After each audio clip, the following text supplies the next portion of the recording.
আজি ৰাতি 2টামান বজাৰ পৰা হাতী 9টা হাতী আহি মই বেপাৰৰ স্বাৰ্থত কিনা ধান বেপাৰৰ কাৰণে জহা বৰা ধান উষ্ণা ধান মই চোতালত দমাই থৈছিলোঁ। তাত আহি 9টা হাতীয়ে ৰাতি বেয়াকৈ উদ্ভাণ্ডাল কৰি ধানখিনি গোটেইখিনি খালে।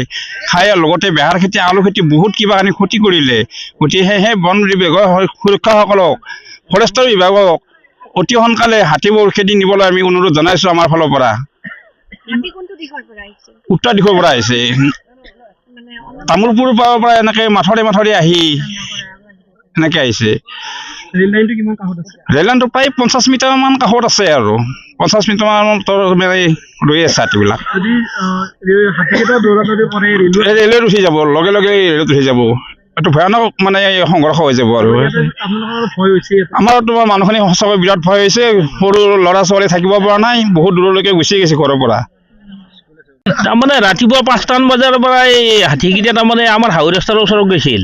হাউৰি ৰাস্তাৰ ওচৰত যোৱা মানুহগিলা হাল্লা হুল্লা কৰাত সকলে খবৰ দিয়াত মানুহগিলা আহি পেলাই সিভাগে হাল্লা হোৱাত গাড়ীৰ হৰণ চৰণ শুনি হাতীকেইটা ৰেল লাইন পাৰ হৈ এইফালে গুচি আহিছে উত্তৰ চাইডে। আহি এতিয়া ৰেল লাইনৰ পৰা 50 মিটাৰমান দূৰত হাতীকেইটা ৰৈ আছে।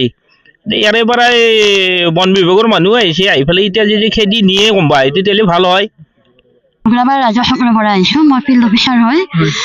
ইয়াতে মই ৰাতিপুৱা গম পাইছোঁ যে 9টামান হাতী আছে ন ইয়াতে।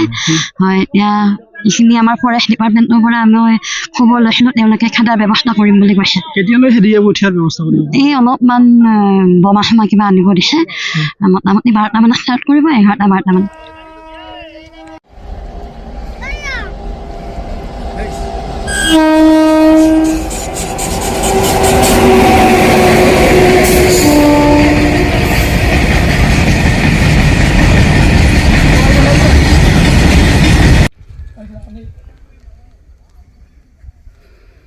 ৰেলৰ মানুহ